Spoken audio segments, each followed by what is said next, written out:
Assalamualaikum warahmatullahi wabarakatuh. Alhamdulillah, alhamdulillah, nahmaduhu wa nasta'inuhu wa nastaghfiruh wa na'udzu billahi min shururi anfusina wa min sayyiati a'malina. Wa may yudlil fala hadiya lahu. Asyhadu an la ilaha illallah wahdahu la syarika lahu wa asyhadu anna Muhammadan abduhu wa rasuluhu la nabiyya ba'dahu. Rabbi shrah li sadri wa yassir li amri wahlul 'uqdatam min lisani yafqahu qawli. Allahumma anta rabbi la ilaha illa anta khalaqtani wa ana 'abduka wa ana 'abduka wa bika nastata'tu. A'udzu bika min syarri ma sana'tu wa a'udzu bika min ni'matika 'alayya wa a'udzu bika min dhanbi fa innahu la yaghfiru dhunuba illa anta. Amma ba'd.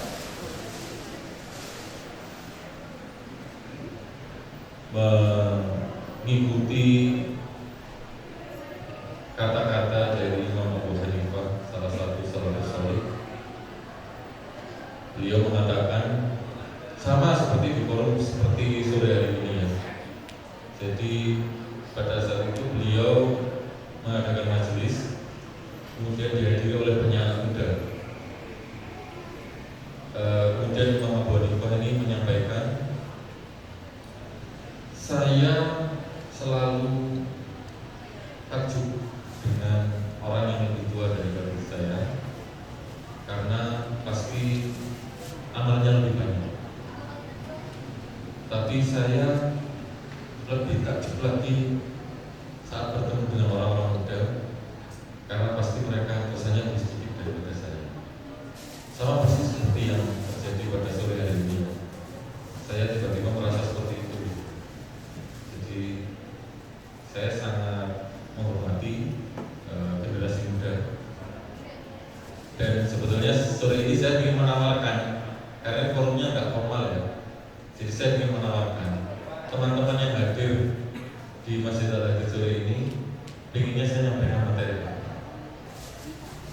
Ada banyak pilihan ya, saya sebutkan ya. 1, Dzikrul Maut. 2, pribadi seorang muslim. 3, pendidikan pranikah. Yang mana? Terus saya di sini, saya tempat kita ini. Ngomong banyak akhlak itu di atas. Monggo. Yang 1 angkat-angkat Dzikrul Maut nggak ada ternyata.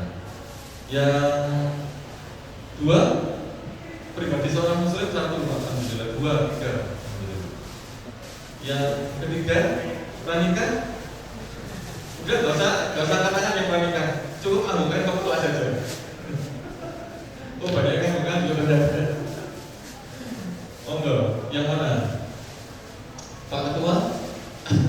Kalau Pak Ketua takut mau bilang pengen pendidikan pranikah, karena istrinya tuh. Baik, saya ambil yang berkata saya pribadi seorang muslim. Nanti ada sedikit pendidikan pranikah ini. Bismillahirrahmanirrahim. Jadi sejarah ini banyak ditulis dengan peran orang-orang muda. Banyak sekali kan. Yang paling masyhur yang sekarang muncul lagi itu adalah Muhammad Al-Fatih ya, yang beliau sejak usia besar sampai usia, kalau orang-orang bilang ukuran ya, 22, itu sudah dinas oleh Rasulullah akan membawa pasukan terhebat yang pernah ada di muka bumi. Dan ini tidak main-main. Dengan jumlah pasukan yang ratusan ribu, itu kualitasnya memang kualitas pasukan yang luar biasa. Kualitas pasukan yang mungkin akan sulit ditiru oleh generasi sekarang, yaitu kualitas pasukan yang tidak pernah meninggalkan sholat fardu dan hampir tidak pernah meninggalkan sholat malam. Puasa apalagi ya jelas. Sehingga kalau mau sukses zaman sekarang, gak usah lihat Bill Gates, gak usah lihat Steve Jobs ya, atau motivator-motivator yang biasa muncul di TEDx ya. Cukup kita lihat para salafus saleh atau para tabi'in ya, atau para sahabat. Cukup itu saja. Karena bahkan para ulama itu menaklukkan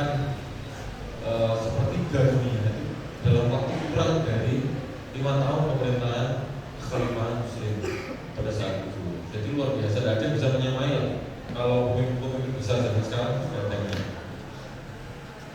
Baik, kembali lagi ke masalah pemuda. Pemuda ini kalau menurut Perserikatan Bangsa-Bangsa itu didefinisikan orang antara usia 15 sampai 24. Dan disepakati sebagai definisi oleh negara-negara anggota PBB.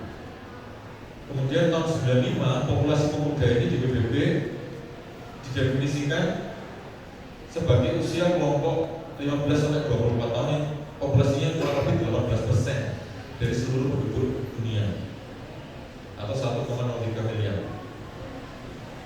Kemudian, ini yang fakta yang tidak enak.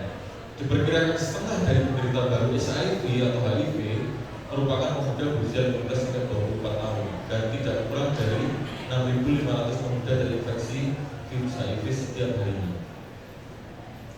Kemudian terdapat 76% pemuda berusia 15 sampai 24 tahun yang hidup dengan HIV adalah seorang perempuan. Ya, makanya ini fakta yang sebetulnya menjelaskan kenapa di sebuah hadis disampaikan bahwa banyaknya penghuni neraka ini didominasi oleh perempuan, bukan masalah populasi, ya, tapi juga karena kurangnya generasi sekarang ini terhadap atau tertutupnya pemikiran kaum perempuan terhadap aspek-aspek spiritual. Kemudian definisi pemuda ini di sini adalah individu yang memiliki karakter dinamis, artinya bisa memiliki karakter yang bergejolak, optimis, dan belum mampu mengendalikan emosi yang stabil atau dengan kata lain labil. Makanya muncul istilah ababil ya, ABG yang labil. Nah, ini karena masih dianggap pemuda.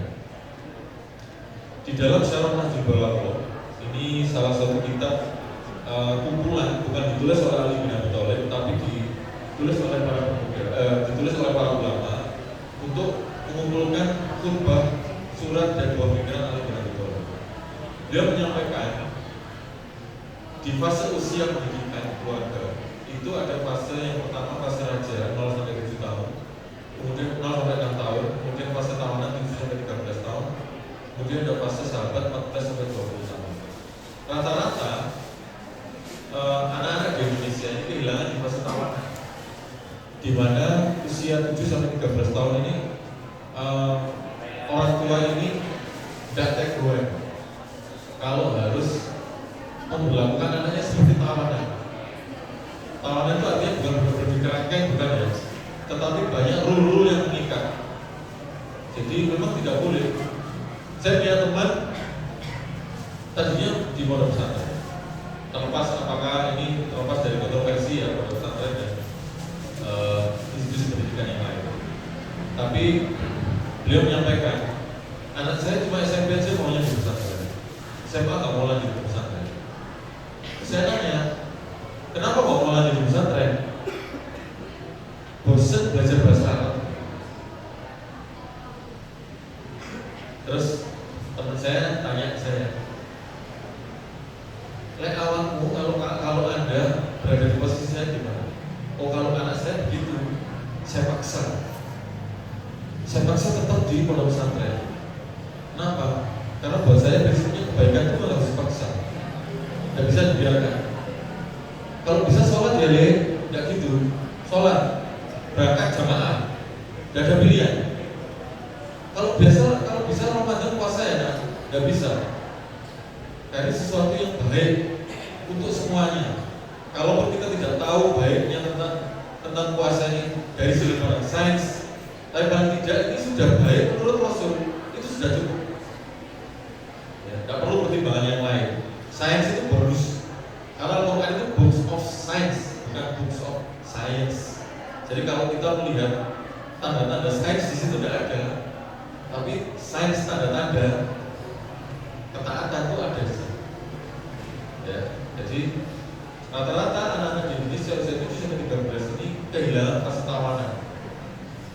Saya punya teman lagi dosen fakultas kedokteran, sudah senior ya, dulu temannya bapak saya. Itu anaknya kuliah di fakultas kedokteran. Beberapa tahun yang lalu mobilnya hilang di parkiran fakultas kedokteran. Ya mungkin 6 atau 7 tahun yang lalu hilang. Lalu anak ini pulang, terus bilang ke bapaknya, bilang, Pak, aku lagi gak butuh mobilannya, aku mau kuliah. Gila, anakku saya ketek-ketek gitu. Jadi kadang ini juga menjadi satu permasalahan yang penting masa sekarang, yang ditentukan oleh fase tawanan. Rata-rata memperpanjang fase sahabat. ABG itu harus dikasih ruang, mereka harus punya privacy. Kalau saya tidak, karena saya menurut katanya Kanjeng Sayyidina Ali bin Abi Thalib bilang fase tawanan harus penuh dengan aturan. Anak usia SMP atau SD SMP yang sudah punya HP atau punya akses ke internet, nggak boleh dia punya akun yang passwordnya dia cuma tahu dia sendiri. Kita harus tahu. Ya, ini implementasi fase tawanan masa sekarang seperti itu. Jadi saya harus tahu password punah. Kamu juga kalau mau tahu passwordnya apa silahkan, nggak apa-apa. Buka-bukaan sih diriku, TikTokku buka-bukaan guys. DM saya aku buka semua, nggak ada masalah. Tapi sebaliknya juga begitu. Ya, karena istilah berkumpul dengan yang bukan mahram itu kalau zaman Rasul dulu nggak ada HP, berdua-duaan secara fisik luring itu termasuk istilah. Tapi kalau zaman sekarang di ruang semua ini juga termasuk beristilah. Dan banyak ulama yang membahas ini. Allah beliau, aku cuma ngobrol sama temenku cewek, ini cowok ngobrol sama cewek, ingetin bangun supaya sholat tahajud.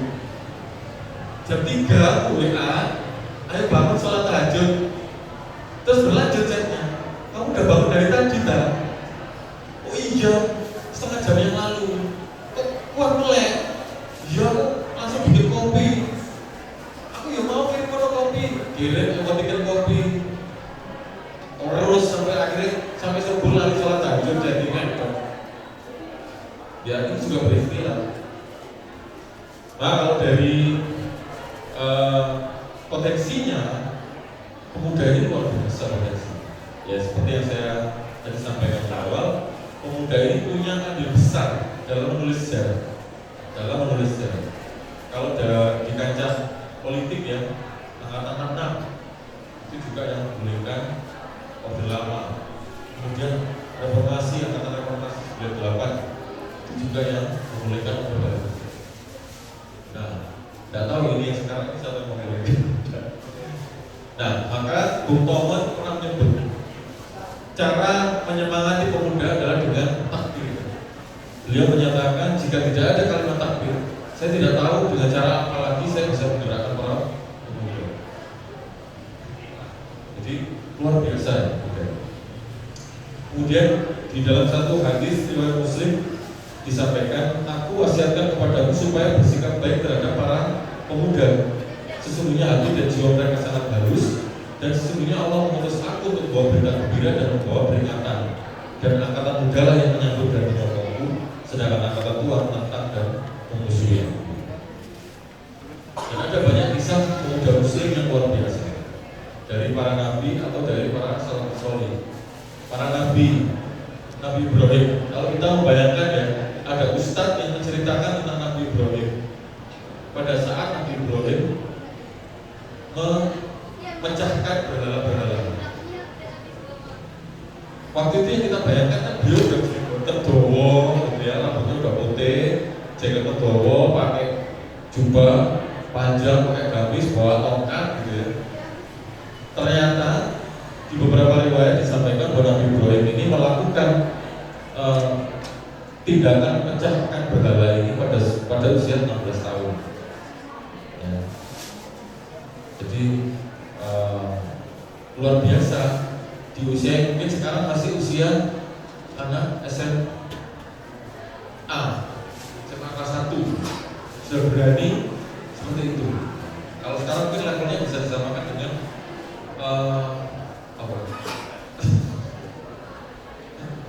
kawannya, saya takut dibilang subversif. Kemudian yang kedua, contoh pemuda muslim yang kedua yang karakternya luar biasa, yaitu Nabi Yusuf.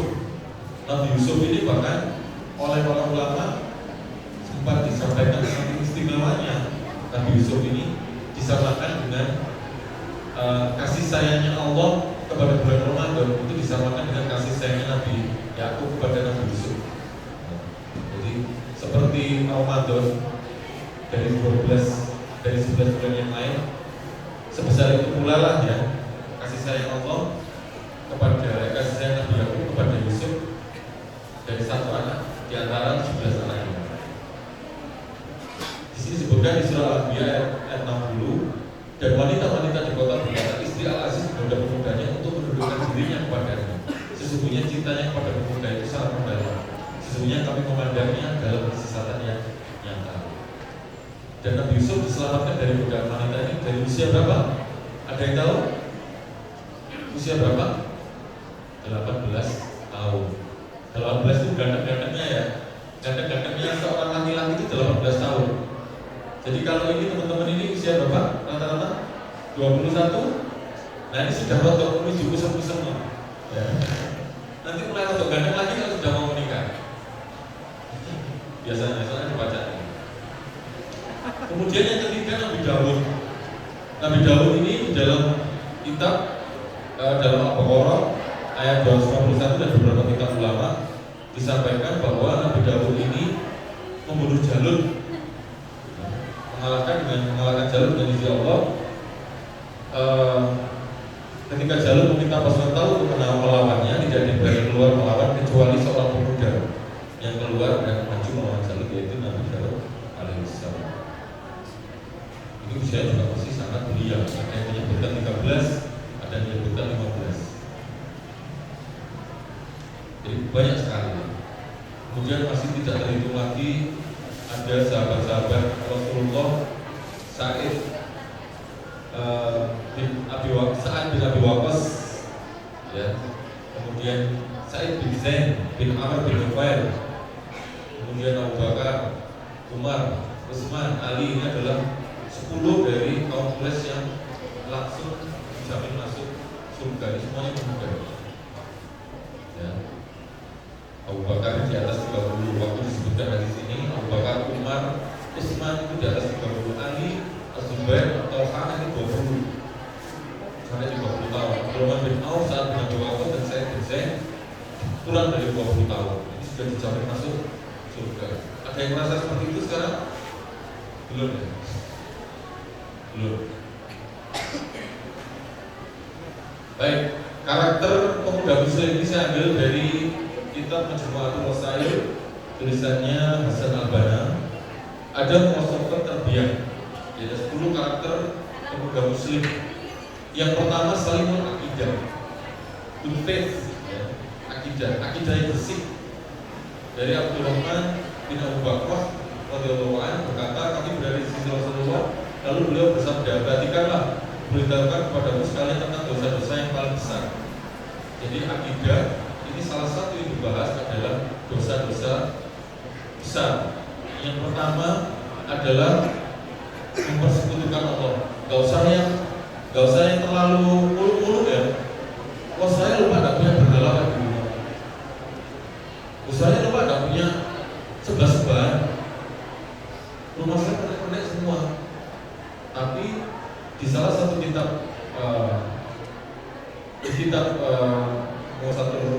Wasail ini tadi, Majmu'atul Wasail ini tadi disebutkan bahwa persekutukan Allah itu adalah menunda waktu sholat itu salah satunya karena hal-hal duniawi yang lain. Contoh, lihat reel di IG, Allahu Akbar, Allahu Akbar, wih tak jadi sampai rasanya asik gitu. Nongko, Allahu Akbar, Allahu Akbar, apa kan? Lupa gitu.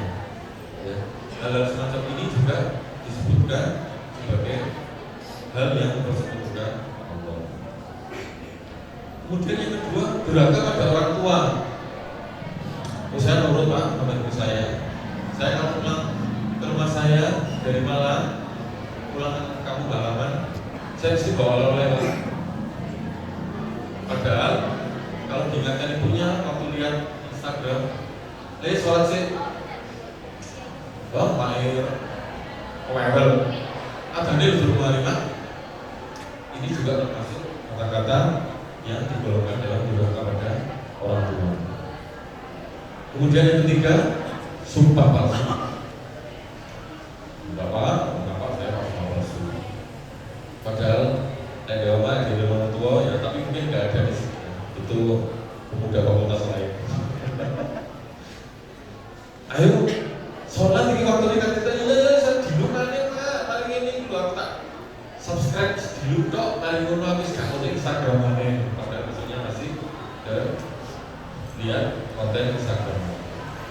Ini juga termasuk dalam sumpah palsu. Jadi akidahnya harus dijaga menjadi akidah yang bersih. Makanya kalau di kelas jangan mau duduk di belakang cowok-cowok, ya teman-teman ilmuwan, jangan mau duduk di belakang, duduknya di depan. Kayak Nabi Musa waktu diminta diajak oleh putrinya Nabi Syuaib pulang. Habis Nabi Musa menolong putri Nabi Syuaib untuk menimbangkan air dari sumur, itu diajak, ayo makan dulu ke rumah saya gitu. Nabi Musa tidak mau duduk di belakang, berjalan di belakang. Dia minta izin, saya berjalan di depan ya, tapi karena saya tidak tahu rumahmu di mana, kamu pukul saja bahu saya dengan tongkat. Kalau waktunya belok ke kiri, pukul pundak saya kiri. Kalau waktunya belok kanan, pukul pundak saya kanan. Segitu mulianya akidahnya Nabi Musa ya, supaya tidak mau mengganggu pandangan, merusak pandangan beliau dengan punggungnya wanita. Ya, karena punggung ini awal dari semuanya sudah. Ya, coba ya, kalau mau nyoba silahkan nyoba ya. Awalnya jalan di belakangnya wanita itu lihat punggungnya. Nanti berikutnya dilihat apanya. Nanti merasakan sendiri. Sudah dicontohkan sama Nabi Musa tidak tahu. Nabi Musa jalan di depan. Ya. Jadi dijaga akidahnya supaya tetap bersih. Kemudian yang kedua, syafi'ul ibadah atau right devotion, ibadah yang benar. Mulai kita menghadiri majelis-majelis ilmu, jangan dibiarkan saja. Kalau kita menganggap ilmu dunia itu ada tingkatannya, SD, SMP, SMA, kuliah, S1, S2, S3. Begitu juga dengan ilmu agama. Ilmu agama juga ada tingkatannya. Ibadah yang benar itu dulu pokoknya syarat-syarat dipenuhi, wajibnya dipenuhi, selesai. Sholat, pikirnya akhirnya kemana pun ada apa, yang penting sholat, pahala sholatnya dapat, tapi nilai pahalanya sedikit berkurang. Akan tidak sama dengan yang khusyuk. Yang khusyuk sampai sekian detik atau sekian menit, juga nanti akan berbeda dengan yang khusyuk sampai sekian jam gitu. Misalkan sholat yang mulai 8 jam, khusyuknya 1 jam, alhamdulillah ya. Jadi benar-benar kita menghadiri majelis-majelis ilmu ya, karena nanti yang dinilai adalah majelis ilmunya, kehadiran kita di dalam majelis ilmunya, bukan kontennya. Kalau kontennya Anda bisa mendengar mungkin sudah 1000 kali, tapi majelis ilmunya ini diganjar kebaikan oleh Allah, karena Allah ini sangat menghargai proses ya, bukan ke hasil. Makanya bapaknya Gus Batak itu bikin satu majelis yang majelis ini majelis hafalan tapi khusus orang tua, orang sepuh-sepuh. Buat apa? Karena saya ingin menjaga ya, yang disampaikan Gus Batak. Karena Bapak Gus Batak ini ingin menjaga status tolib ya, status pelajar bagi para mbah-mbah. Karena masalah kotoriko bilman sallallahu alaihi wasallam jannah. Barang siapa yang menempuh jalan menuju ilmu, maka aku akan mudahkan jalannya menuju ke surga. Kalau statusnya meninggal dalam keadaan tolabul ilmu yang mencari ilmu, maka ini langsung tol, jalan tol akan bayar menuju ke surga. Ya. Jadi silakan menghadiri majelis-majelis ilmu. Kemudian yang ketiga, akhlak yang kokoh atau matinul khuluq atau strong character. Jadi di sini saya contohkan di buku ini dicontohkan adalah waktu yang disampaikan atau waktu yang diluangkan untuk orang tua. Ya. Ada yang belum tahu ceritanya Uwais Al-Qarni? Sudah tahu semua? Sudah tahu ya? Sudah tahu ceritanya Uwais Al-Qarni itu bagaimana bisa kuat gendong ibunya dari Yaman ke Masjidil Haram? Ada yang belum tahu? Latihannya gimana? Ini ada yang sudah tahu ya? Buat yang belum tahu, pada saat Uwais Al-Qarni ini mendengar ibunya ingin naik haji, apa yang dia lakukan? Waktu masih 8 bulan ke depan. Apa yang dia lakukan? Uwais Al-Qarni memberi anak sapi yang kecil, ya. Kemudian sejak ibunya bilang ingin pergi haji dan dia beli anak sapi yang kecil, dia bawa ke atas bukit, dikasih makan rumput di sana, sebab turun lagi. Sampai orang-orang kampung itu bilang, Uwais Al-Qarni ini udah gila ya. Masa kasih makan sapi ini sampai ke atas bukit turun. Sampai 6 bulan, sampai bobotnya itu diperkirakan para ulama itu sampai mencapai 100 kilo gram. Ya, jadi bawa naik bukit turun bukit tiap hari. Makanya itu bukan ujuk-ujuk. Bismillah saya ingin menghargai ibu saya naik haji, tak gendong langsung tanpa persiapan, tidak. Karena sunatullahnya dilakukan dulu. Mungkin kalau sekarang itu badannya Uwais Al-Qarni itu sempat gitu ya, six pack gitu ya, bisepnya itu dan 2 kali lipat orang biasa gitu kan, tegak seperti itu. Jadi didapatkan dari mana? Dari karakter yang kuat, dari akhlak yang kokoh, dari 5 cm di depan dahinya yang sudah fokus. Aku ingin membahagiakan ibu sebagai bagian dari birrul walidain. Naik haji, tak gendong, ya nggak pakai kemana-mana ya, cuma Masjidil Haram, nggak tak gendong kemana-mana. Ya, fokus ya, strong karakter. Jadi nggak usah mikir macam-macam. Kalau sudah orang tua minta, selama seperti disampaikan di surah Al-Luqman, selama tidak menyalahi akidah, sudah ikutin aja. Lihat aku butuh orang martabak, boleh nggak ada akidah yang digadaikan di sini. Martabak mana yang digadaikan akidah? Ada. Sudah berangkat sudah. Lihat bawa kuliah boleh. Lah aku PS bu, saya PS bu aku. Saya Pak itu bu aku boleh. Bilang sama saya Pak, saya pulang birrul walidain Pak. Bismillah kalau lihat kamu tak sama nih bawa gitu. Ya. Akhlaknya kokoh. Ya. Saya dulu juga biasanya kalau dosen sekarang kalau mahasiswanya masuk kan minta surat keterangan dokter ya Pak, saya sakit Pak, surat keterangan dokternya mana juga gitu. Kalau kita meninggal ya Allah coba izinnya ke orang ke dosen, diminta surat keterangan meninggal, sulit kan? Meninggal dunia baru kemarin. Akhirnya dulu saya tuh memberanikan diri waktu UAS ini. Dosen saya waktu itu dosen sipil Pak Wisnu Murti. Dulu beliau, kita tuh anak arsitek tuh agak-agak takut ya sama dosen sipil ya, karena bukan dosennya sendiri satu. Yang kedua, rata-rata kan orang-orang proyek nih, orang proyek itu kan orang keras ya. Jadi wajahnya itu jarang senyum. Jadi agak juga, tapi gimana lagi? Waktu itu saya harus UAS mekanika teknik, kemudian yang menyelenggarakan kan Pak Wisnu Murti dosen sipil. Saya beranikan diri dulu. Saya cari nomor teleponnya, saya telepon, Pak, mohon maaf hari ini Mbak saya meninggal dunia. Dan saya cucu laki-laki yang nungguin di sini. Lain-lainnya tidak ada di Jakarta. Saya mau izin karena saya diamanai Bang untuk mengadani beliau di kubur. Ya sudah, tidak apa-apa diizinkan. Nanti ikut susulan ya. Kapanpun kamu sempat susulan sebelum penyerahan nilai terakhir, kamu hubungi saya. Baik, ada yang dari sipil? Oh, tidak ada ya? Oh, ada dari sipil. Baik, kapanpun hubungi saya. Baik Pak, terima kasih. Insya Allah.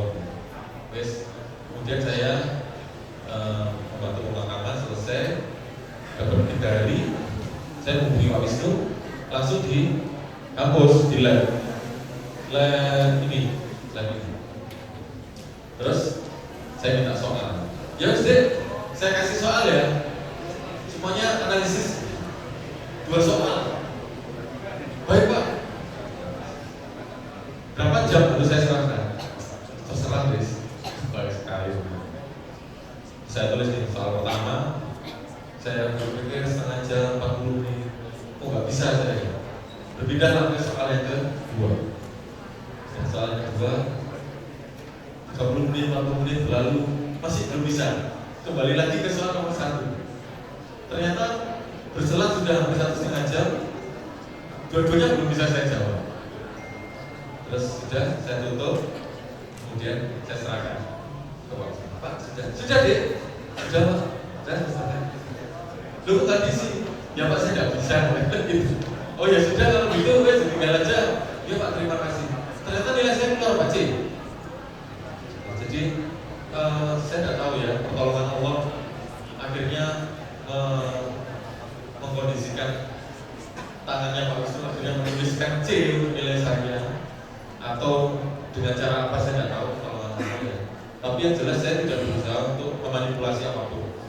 Kalau memang waktu itu Pak Wisnu menyatakan nggak boleh susulan, ada buktinya baru meninggal, kamu nggak bisa menyerahkan bukti, foto WA juga waktu itu belum ada. Waktu itu pun beliau seperti itu ya, saya ikhlas saja. Ya sudah, kalau saya harus ulang tahun depan. Tapi ternyata tidak, ya. Jadi kejadian seperti itu saya diizinkan ikut susulan saya tidak endorse, masih dikasih nilai C, gitu ya. Karena ini semata-mata tidak ingin melakukan manipulasi atau tidak ingin melakukan sesuatu yang dibenci oleh Allah. Kemudian yang keempat, jasmani yang kuat. Ini mutlak ya. Karena ini kita sebagai umat muslim ini kita punya kewajiban berdakwah. Ya, wajib kita berdakwah. Sehingga qawiyul jism atau physical power ini merupakan satu persyaratan yang mungkin takut kena dampak kotak-kotak abab saya ya. Jadi mereka menjauhi jarak tembak. Dalam satu hadis riwayat Muslim dikatakan lebih aku cintai mukmin yang kuat daripada mukmin yang lemah. Mas. Karena kita berdakwah tidak harus selalu dengan lisan, bisa dengan sikap. Masih banyak di Mas. Ya. Kayak tadi contohnya Nabi Musa itu dengan kekuatan beliau dakwahnya. Tiba, butuh ditimbangkan banyu, butuh ditimbangkan air, ditimbang. Ada mahasiswi jatuh, ditolong. Aja pilih sing ayu kok. Kok dosene sing wis tuwek, wedok, tiba gak ditolong apa. Aku iki ide. Jangan jadi seperti itu ya. Siapa tahu dosen ini yang sudah sepuh ini putrinya cantik ya, siapa tahu ya. Kemudian yang kelima, intelek dalam berpikir atau mustaqoful fikr, think brilliantly. Ini di surah Az-Zumar ayat 9 ya, innama yatadzakkaru ulul albab. Sesungguhnya orang-orang yang menerima pelajaran, yang dapat menerima pelajaran adalah orang-orang yang berakal. Orang yang berakal ini apa? Kalau kemarin sempat ini jadi jalan-jalan materi yang lain. Mukmin yang berakal atau mukmin yang cerdas. Ada dalam satu hadis disebutkan, ya Rasulullah, ada seorang Ansar, ulama Ansar datang mendatangi Rasul. Ya Rasulullah, apa kriteria mukmin? Rasulullah jawab, mukmin yang baik adalah mukmin yang baik akhlaknya. Kemudian si Ansar ini nanya lagi, ya Rasulullah, bagaimana mukmin yang cerdas itu? Akyas, mukmin yang cerdas itu apa? Lalu Rasulullah jawab, mukmin yang cerdas adalah mukmin yang diploma, yang selalu mengingat kematian. Itu adalah mukmin yang cerdas. Ini salah satu contohnya. Sehingga di contoh yang lain disebutkan dalam buku ini, yaitu tidak mengambil atau memutuskan sesuatu yang bidangnya. Jadi ada di dalam satu hadis ya, disebutkan dari Sahih Bukhari dari Abu Hurairah radhiyallahu anhu, Rasulullah bersabda, kalau satu amanah tidak lagi dipegang teguh, maka tunggulah saat kehancuran. Lalu bagaimana tidak memegang teguh amanah ini ya Rasulullah?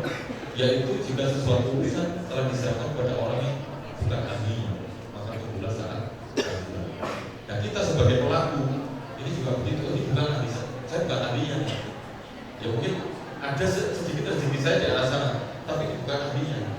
Misalkan yang elektro, ada tetangga ingin bikin rumah, wah saya bisa AutoCAD, saya desainkan. Jangan berikan pada yang ahlinya, yaitu teman-teman dari arsitek. Karena kalau Anda ambil, maka tunggulah saat kehancuran. Kehancuran siapa? Kehancuran teman-teman arsitek. Karena mereka diambil teman-teman elektro. Berbagi ya, berbagi ini di buku ini disebutkan seperti itu. Jadi intelek dalam berpikir atau pusat berpikir ini salah satunya adalah mikro dan mengambil porsi sesuai dengan bidangnya. Kemudian yang keenam, berjuang melawan hawa nafsu, mujahadatul linafsi atau confidence. Ini di dalam kitab yang lain ya, salah satu kitabnya Ibnu Jauzi kalau saya tidak salah. Dalam Islam itu cuma ada dua. Intinya cuma ada dua. Mendekatkan diri dengan ketakwaan atau mendekatkan diri dengan kemaksiatan. Kalau kita melakukan salah satunya, maka otomatis kita akan menjauhi satu yang lain. Salah satu yang lain. Contoh ya, kita mendekatkan ketakwaan, maka secara otomatis kita menjauhi kemaksiatan. Tidak ada yang tengah-tengah. Ya. Ada juga ungkapan, saya tuh ingin cari sesuatu yang gimana ya Ustaz ya, yang nggak Islam banget gitu loh Ustaz. Tidak ada. Yang seperti itu tuh tidak ada. Mendekati ketakwaan atau mendekati kemaksiatan, sudah itu saja. Ya. Sekarang kita sudah melihat banyak media yang menyediakan banyak pemanfaatan sekaligus banyak kemaksiatan. Ya tidak, ya Twitter zaman saya dulu itu cuma untuk nge-tweet kata-kata saja. Twitter generasi pertama ya. Kemudian setelah bandwidth semakin lebar, saya tidak tahu ya mekanismenya karena saya bukan orang elektro, yang elektrisi saya, jadi yang tahu masalah bandwidth. Nah, video itu dengan mudah diupload ke Twitter. Apa akibatnya? Konten-konten yang mendekati kemaksiatan banyak sekali sekarang kita temukan di Twitter atau di platform yang jauh lebih sederhana lagi. Jadi kan lebih gampang. Kalau zaman kita dulu Pak ya, kalau mau bermaksiat modalnya besar modalnya. Gue tenaga, pikiran, gitu ya. Karena maksiat itu sekolah-sekolah yang gini. Banyak barriernya itu masih ada. Sekarang sudah semakin mudah. Ya. Makanya berjuang melawan hawa nafsu ini berat juga. Ada salah cerita dari salah seorang orang yang solid ya, orang yang alim sekali, kemudian dijadikan taruhan oleh iblis. Siapa yang bisa menggoda ini orang alim ini, itu tak kasih hadiah hadiah paling besar. Duduk di pangkuan saya,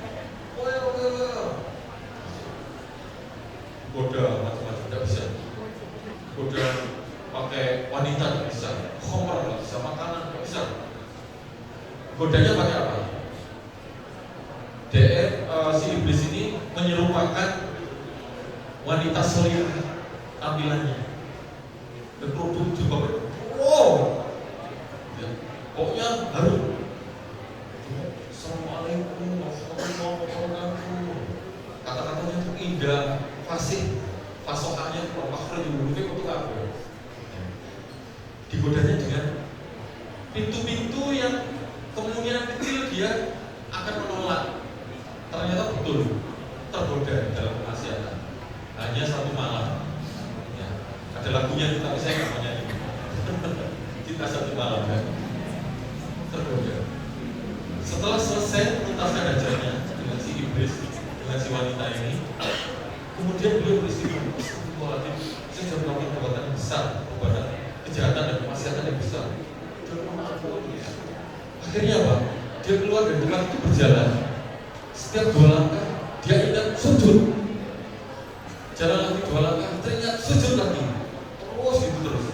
Sampai dia pergi, tidak tahu kemana arahnya. Ya. Kemudian sampai di satu tempat ada satu padang pasir, kemudian ada satu bangunan, ada lampu menyala di dalamnya, kayak bangunan gang yang sudah tidak terus. Kemudian dia masuk, ternyata ada yang menyalakan api perapian. Di situ ada 7 orang fakir yang semuanya megang perut kelaparan. Ketambahan dia, jadi ada 8. Kemudian beberapa saat kemudian di jalan malam ada seseorang yang membawa 7 roti. Jadi orang itu setiap hari, setiap malam itu membawa 7 roti, rotinya roti yang panjang-panjang, dikasihkan ke rumah itu. Terus dibagilah, karena biasanya isinya orang 7, dibagilah 1, 2, 3, 4, 5, 6, 7. Roti yang ke-7 yang terima adalah si orang alim ini tadi. Saya terima, waktu mau dimakan, saya lihat sebelahnya, sajanya ini nak jatahnya si orang fakir ini yang sudah tidur kelaparan makan perut ini. Saya lihat jadi apa ya? Dikasihkan, dibangunkan, ini jatahmu. Terus si fakir ini bangun, si alim ini gantian tidur sambil makan perut, sambil dia beristighfar terus karena mengingat dosanya. Kemudian akhirnya setelah ini kenyang, si orang fakir ini kenyang, baru sadar bahwa ternyata ada orang baru di rumah itu, di bangunan itu ada orang baru, orang ke-8 si orang alim ini, yang setelah dia tahu dibangunkan sudah tidak bisa karena sudah meninggal dunia. Pada saat dihisab, ternyata amalnya yang ternyata dia sudah puluhan tahun amalnya itu ternyata masih lebih ringan dibandingkan amal buruk yang dilakukan selama 1 malam tadi. Jadi seharusnya dia langsung masuk neraka, jadi ahli neraka. Tapi ternyata setelah ditimbang di situ ya, amalnya yang puluhan tahun itu ternyata kalah dengan maksiatnya yang semalam tadi. Ternyata dimasuki lagi sama sepotong roti, dan akhirnya sepotong roti ini yang menjadi pemberat amalnya dia, pemberat amalnya dia, yang akhirnya membuat ringan dosanya yang semalam tadi. Tapi ini salah satu cerita yang tidak bisa kita contoh ya. Artinya tidak bisa kita contoh begini. Jangan terus tak mau maksiat semalam roti ya gitu. Tidak bisa dibegitukan, tidak bisa. Ya. Jadi kita memang harus selalu setiap saat, karena kita tidak punya pilihan untuk waktu itu bukan privilege kita. Waktu itu hanya Allah. Jadi Anda mau diambil kapanpun itu hanya Allah. Kita tidak bisa menentukan, tidak bisa kita menunda. Dan umumnya godaannya pemuda itu adalah menunda kebaikan. Ayah skripsi paham belum mau saya dorong. Juno sih apa supaya saya kurang didik. Karena rupanya saya dorong. Tahu ini apa? Skripsi seperti padahal usia waktu kita jodoh juga tidak bisa menentukan. Makanya kalau saya nanya, sering saya nanya ke anak saya pun nanya gitu. Cinta itu wajib nggak dalam pernikahan? Wajib nggak? Wajib nggak? Wajib. Jadi wajib untuk bekal menikah nggak? Wajib. Kalau dalam pernikahan, oh iya wajib. Tapi jadi bekal untuk menikah iya nggak? Cinta. Harus ada cinta nggak? Nggak harus. Nah terus buat apa kita menunggu? Saya menunggu idaman hati. Itu kan kata-katanya bukan kata-katanya Rasul. Rasul itu mempersyaratkan berapa? 4. Karena li jamaliha, karena kecantikannya. Karena apa? Li maliha, ya, li nasabiha, karena kekayaannya.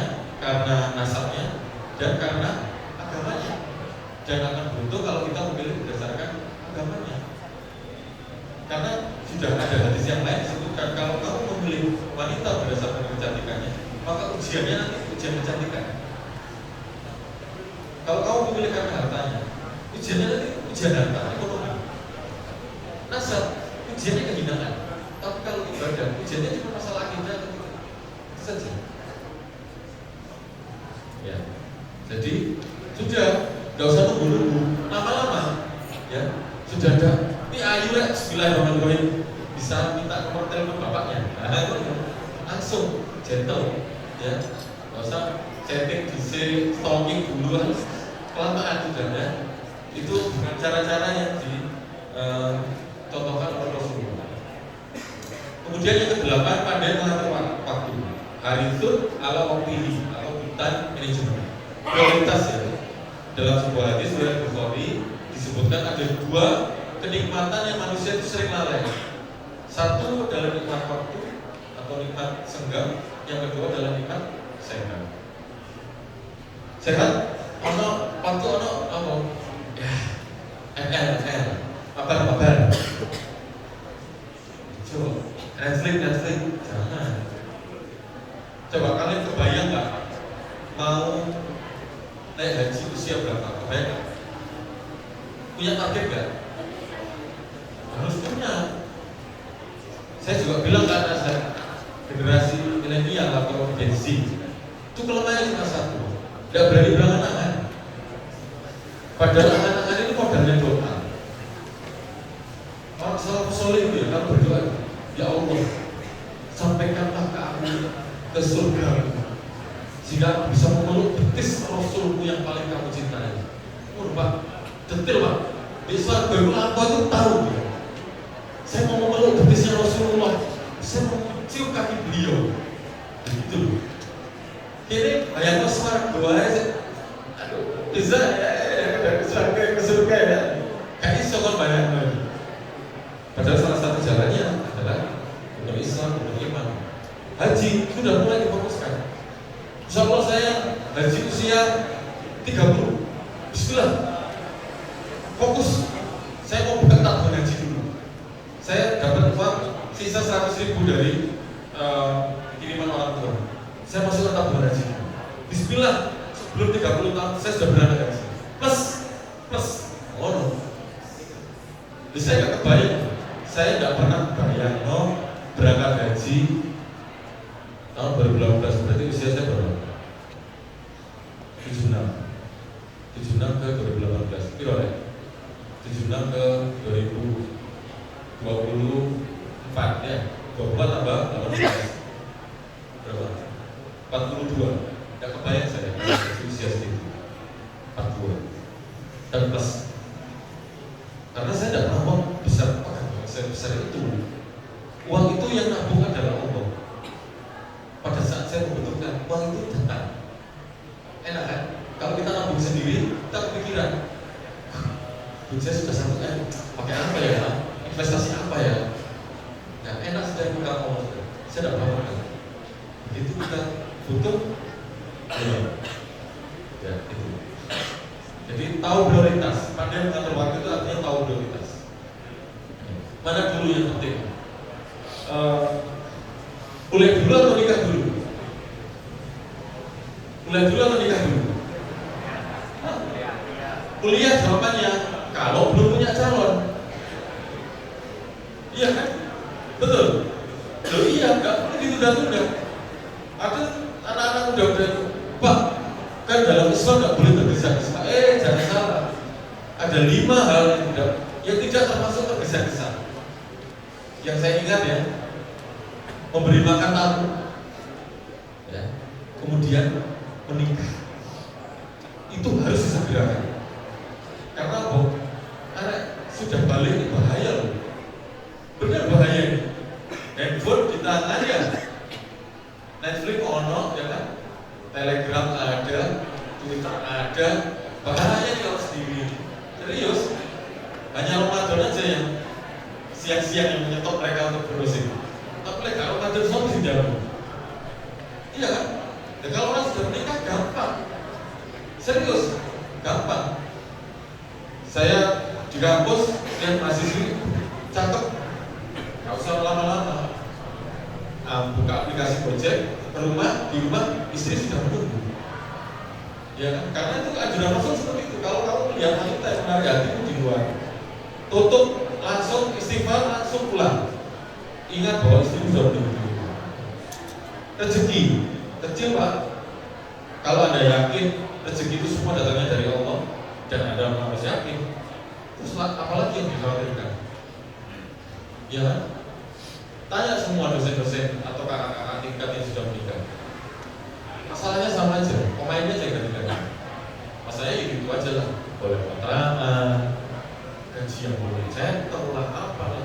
Tapi pada akhirnya nanti pasti kita mencapai satu masa di mana masa itu kita sebut sebagai sebuah kemampuan. Pasti sudah. Tinggal Anda memilih menikah sekarang berarti mapannya agak muda. Menikah agak nanti mapannya rada tua. Jadi tinggal pilih yang gitu. Anak saya sudah mau lulus nih. Usia saya 48 ya. 48 atau 49 kalau Syria. 48 tahun ini. Anak saya sudah mau lulus dari Kairo. Semester 8 sekarang. Insya Allah sudah ada calon. Anak saya yang nomor 2 masih kuliah semester 2 di UIN, arsitektur UIN. Sudah dikhitbah sebelum masuk kuliah. Sudah lagi sudah. Usia saya begini. Saya tadi main-main ke hotel Grand Mercure ya waktu karena main nanti saya ada acara sebentar di sana. Saya nanya ke marketingnya, Mbak, saya bisa nanya wedding package nggak kalau untuk di Grand Mercure? Bapak mau menikah? Artinya, berarti saya dikira masih pantas ya menikah lagi ya gitu. Padahal ini saya nanya untuk venue untuk anak saya. Jadi itu aja. Jadi mana yang prioritas? Kuliah atau menikah? Semangat pasti nanti luar biasa setelah menikah. Rezeki jangan dibilang. Semua pintu rezeki terbuka setelah kalian. Bismillah ya. Betul. Kalau butuh orang untuk dibilang sama orang tua, meyakinkan orang tua, nomor HP saya ada di panitia. Nanti bisa dapat. Yang ke-8, waktunya sudah mepet ini. Teratur dalam segala urusan. Namun visunihi atau well organized. Ya, diatur mendahulukan urusan yang penting dan mudah sebelum urusan yang penting dan sulit. Kemudian dahulukan urusan nggak bisa waktu singkat atas urusan yang nggak bisa waktu lama dan seterusnya. Ya. Kemudian yang ke-9 berdikari atau qadirun ala kasbi. Karena sesungguhnya di dalam sebuah hadis dari berbuat di beberapa jumhur ulama menyampaikan di beberapa kitab bahwa sebetulnya laki-laki yang sudah dinyatakan balik itu harusnya sudah bisa menghidupi dirinya sendiri, harus wajib. Ya. Makanya seperti hadirin yang ada di sini semua, ini mestinya harus sudah bisa menghidupi dirinya sendiri. Ya, kalau sekarang tidak, itu karena Anda saya berbesar hati untuk menerima kiriman dari orang tua. Sebetulnya meskipun nggak dikirim lama kok di beres, sudah beres sudah. KSPP udah bisa atasi semua sebetulnya. Cuma nggak enak aja kan. Habis sama Omi sudah dapat kiriman tiap bulan yang bisa nggak terima. Ya. Bagi saya sebagai anak harus menerima juga di bulan setiap bulan. Ya. Tapi intinya sebetulnya Anda harusnya sudah mampu. Ya. Waktu selesainya kewajiban memberi nafkah bagi orang tua ketika sudah balik dengan syarat anak tersebut tidak gila dan lumpuh. Dan yang terakhir bermanfaat bagi orang lain. Khairunas anfa'uhum linnas. Jadi sebaik-baik manusia adalah yang bermanfaat bagi orang lain. Untuk penutupnya, karena ini sudah mendekati waktu iftar, kurang berapa menit? Atau sudah lewat? Sudah lewat 10 menit. Pak panitia, ketua panitia, tinggal berapa menit? 2 menit. Oke, baik. Ada closing statement. Saya pilih closing statement dari sebuah hadis riwayat Muslim, ihris ala ma yanfa'uka wasta'in billahi wala ta'jaz. Ini adalah hadis pilihan untuk motivasi. Yaitu kalau dimaknai atau kalau diartikan bersungguh-sungguhlah dalam mendapatkan apa yang bermanfaat bagi Anda dan mintalah pertolongan kepada Allah dalam setiap urusan, serta janganlah sekali-kali engkau menjadi lemah. Jadi jangan lemah, karena sesungguhnya seburuk-buruk kaum adalah kaum yang meninggalkan golongan yang lemah. Makanya Rasulullah ini selalu menasihatkan kepada para orang tua seperti itu, jangan sampai meninggalkan keturunan dalam kondisi lemah, dan menasihatkan kepada para generasi muda jangan sampai menjadi generasi yang imaah atau generasi yang ikut-ikutan. Kalau lingkungannya baik ikut baik, dan kalau lingkungannya buruk ikut buruk. Semoga kita semua dihindarkan dari hal-hal buruk yang sempat saya sampaikan pada kesempatan hari ini, dan dimudahkan dalam kita mengamalkan hal-hal yang sifatnya positif yang bisa kita sampaikan pada sore hari ini. Kita tutup dengan bacaan Kifaratul Majelis. Subhanallahumma wa bihamdika, asyhadu an la ilaha illa anta, astaghfiruka wa atubu ilaik. Saya akhiri. Assalamualaikum warahmatullahi wabarakatuh.